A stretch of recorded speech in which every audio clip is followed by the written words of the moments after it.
On the far edge of a dying frontier, a widowed rancher fights to keep his land, and a girl branded too wild is sold for less than a horse. Neither knows that fate is about to bind them, not in chains, but in fire, silence, and second chances. The ranch sat hunched beneath a pale autumn sky, its fences leaning like tired men and its barn caved inward on one side as though the years had pressed too heavily upon its beams.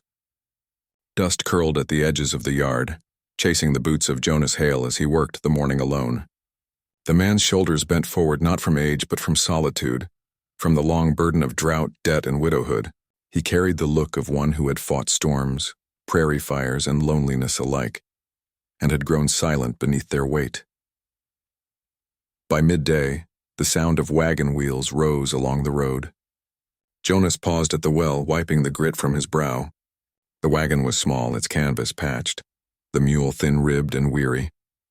It rattled to a stop before the gate.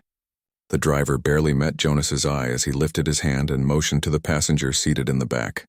"She's yours now," the man muttered, voice low, almost ashamed, before he flicked the reins and turned the mule. Dust swallowed the wagon's retreat, leaving Jonas staring at the figure that had been left behind. The girl climbed down with a steady motion.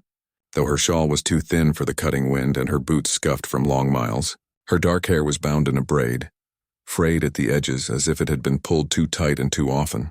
She lifted her chin, and in her eyes was neither fear nor gratitude but something wilder, defiance, unsoftened, unbroken.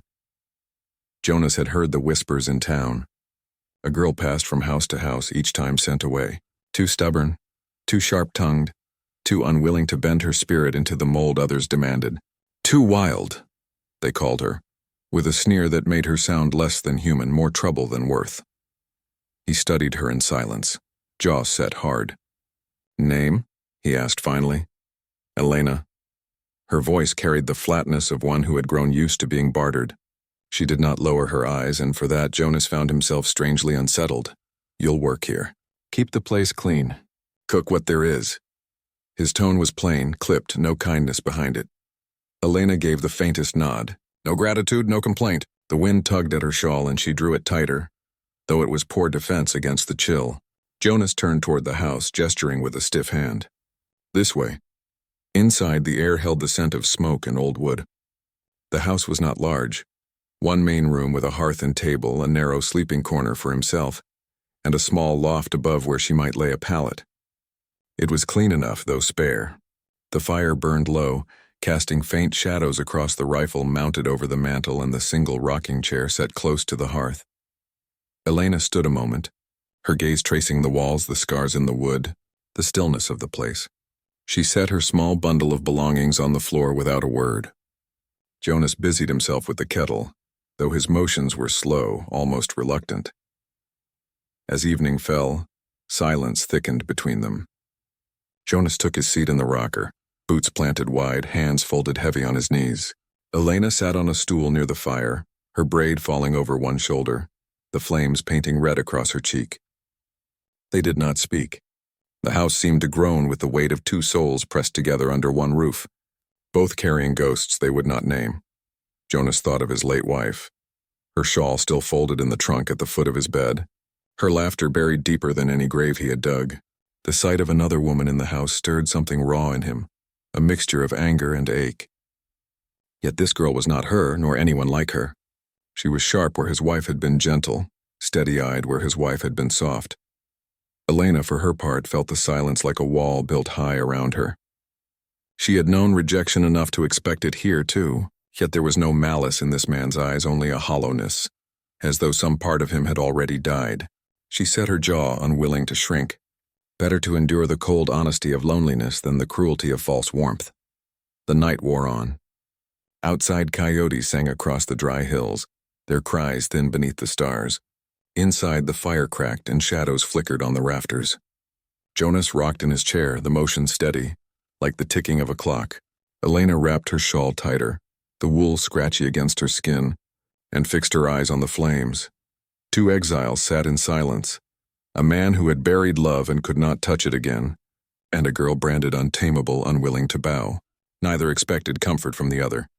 Yet as the wind swept against the shutters and the smoke curled upward into the dark, a quiet recognition passed between them. They were both alone, both unwanted by the world beyond these walls.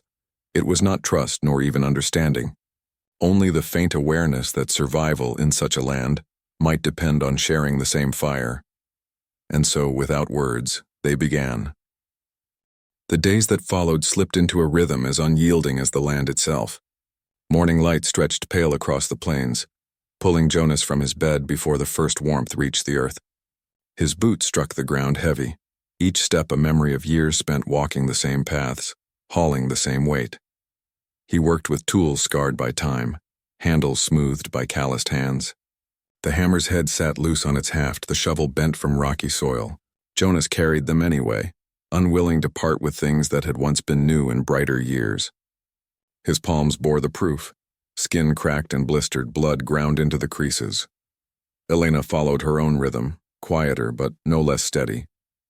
She rose when the rooster called, fetched water from the well, her braid falling across her shoulder as she bent. The first mornings Jonas watched her work with guarded eyes, waiting for complaint or clumsiness. But the girl surprised him. She carried the pail without faltering, her thin arms strong beneath the weight. She mended torn fence wire with fingers quick and sure. She ground corn at the table until the stone wheel moaned low and steady. She did not ask where to set her hands. She simply worked. Yet work had a way of unearthing memory.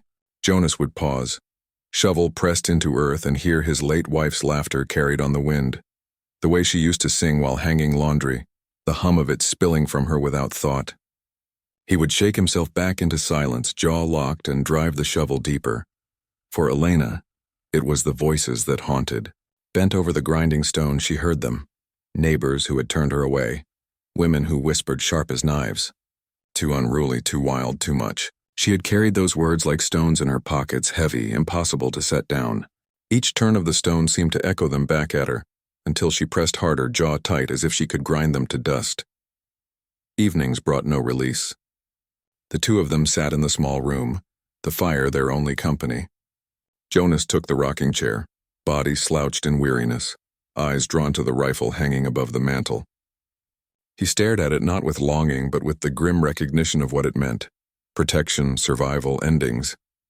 It reminded him of the day he had first bought it, a younger man with a wife's hand looped through his arm.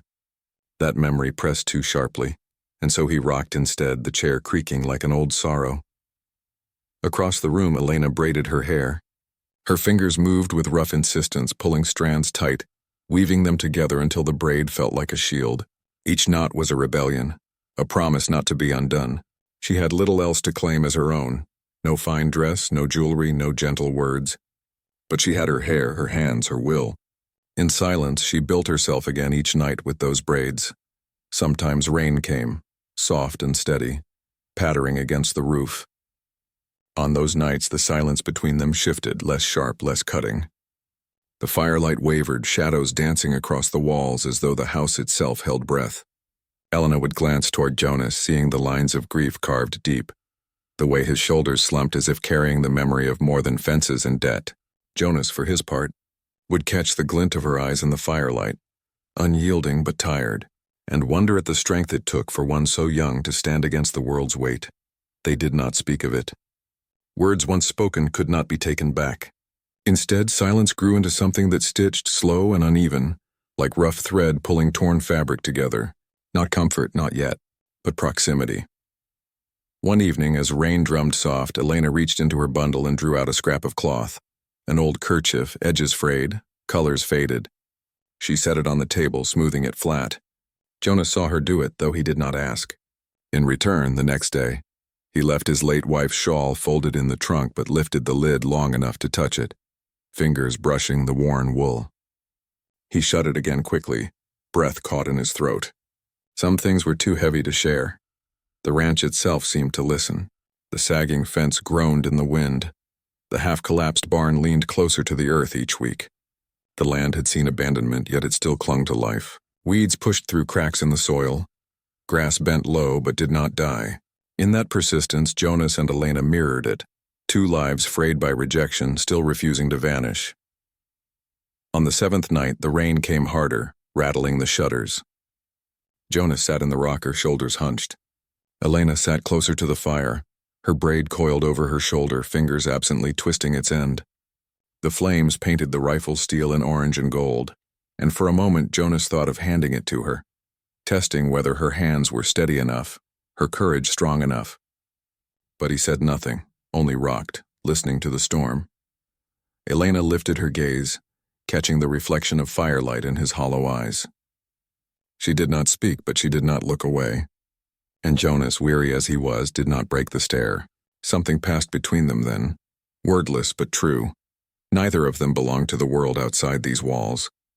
But within them perhaps there was a chance, not for love, not yet, but for existence without shame. The rain softened, tapering to a hush. The fire settled low.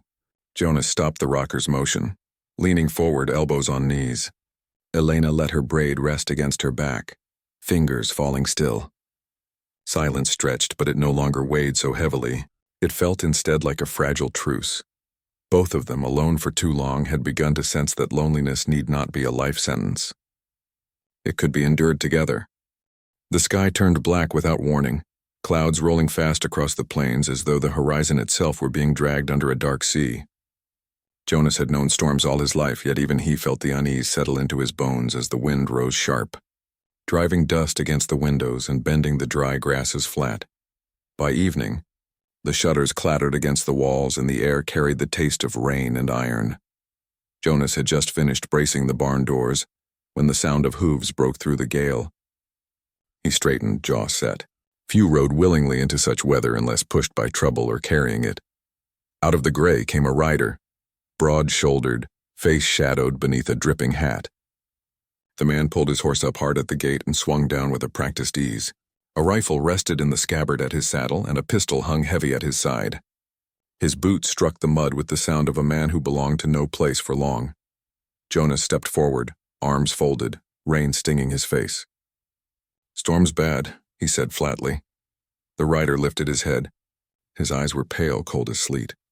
"That it is. Thought I'd take cover a spell. It was not a request." Jonas hesitated.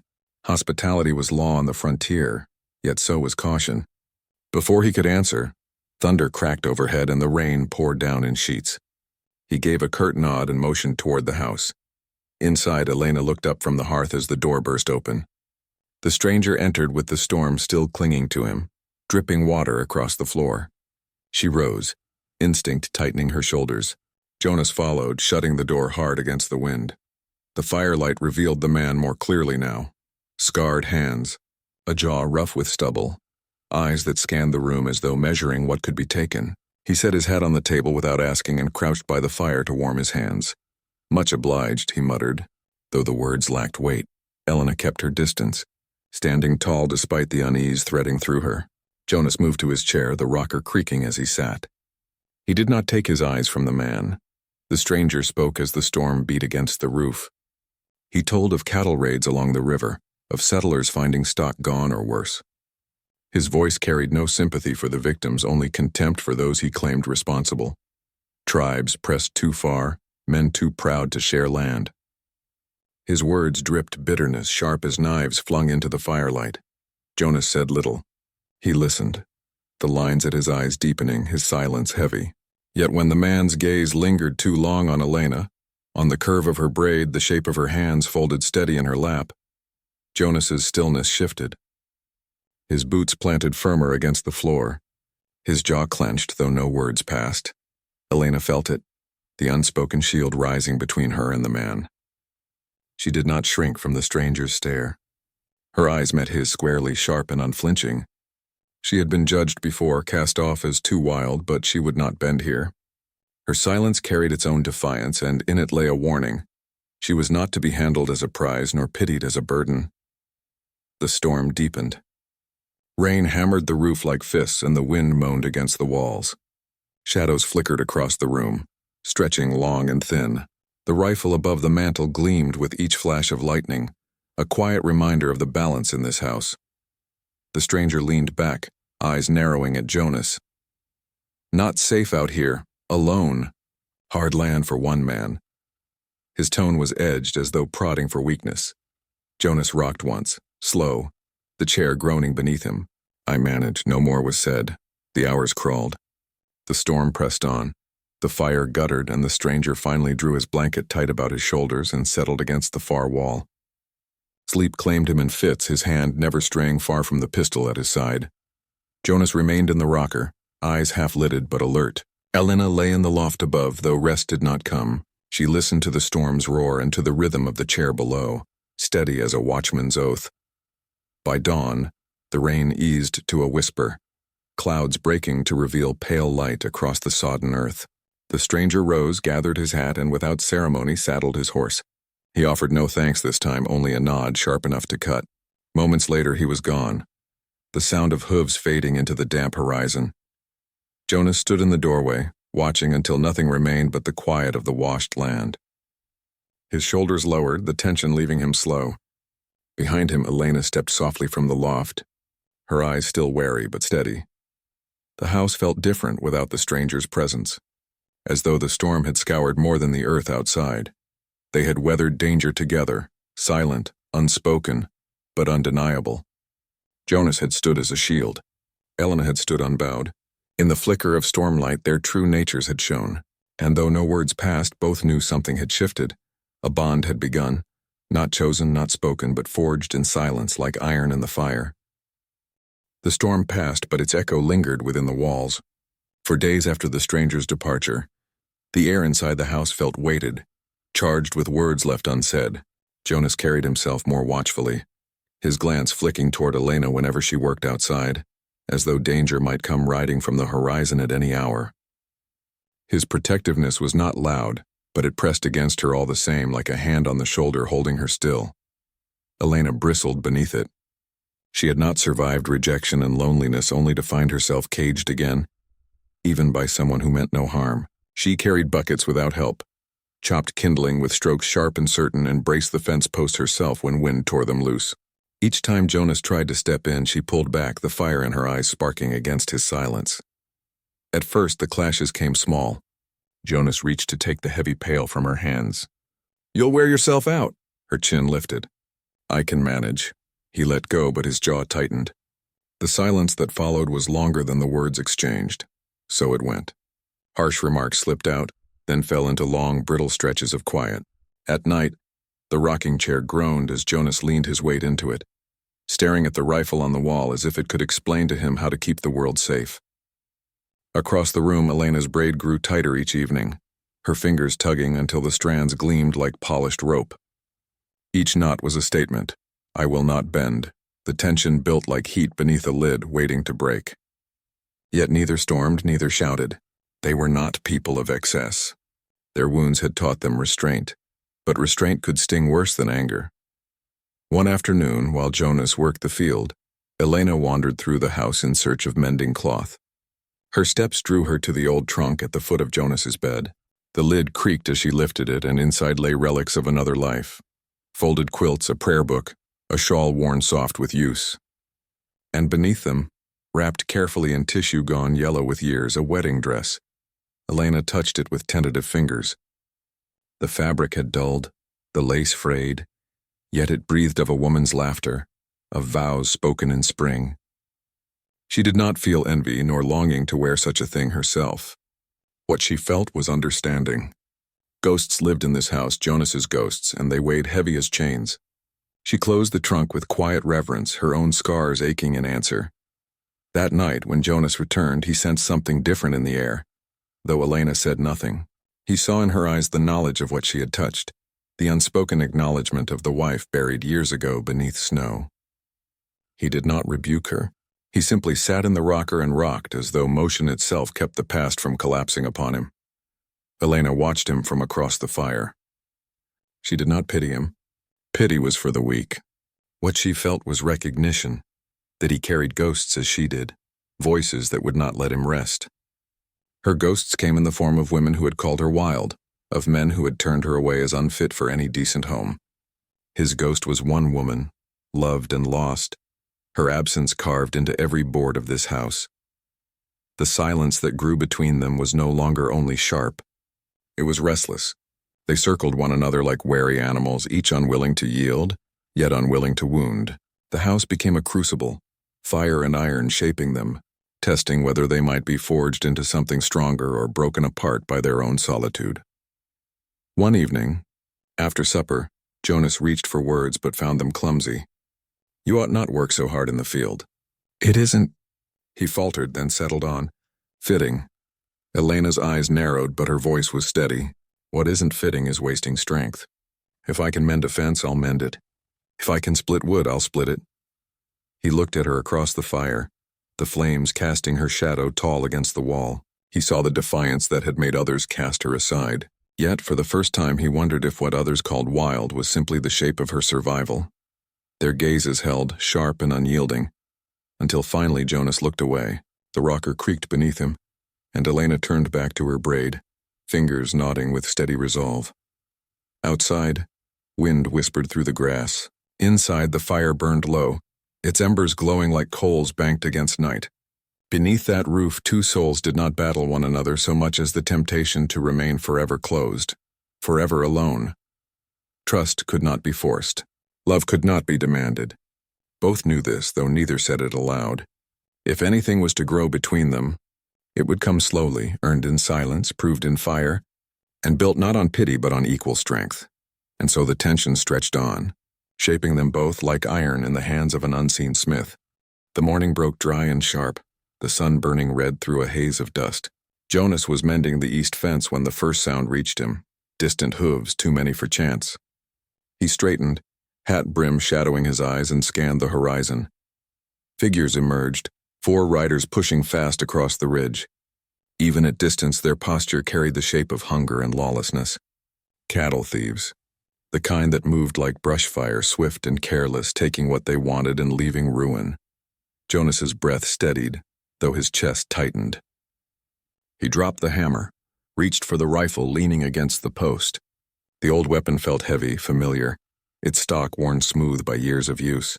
He had no illusions about the odds. 4 against 1 was poor math. Behind him came the quick rhythm of steps. Elena. She had been gathering laundry from the line, her shawl snapping in the rising wind. She stopped beside him, her eyes already fixed on the riders.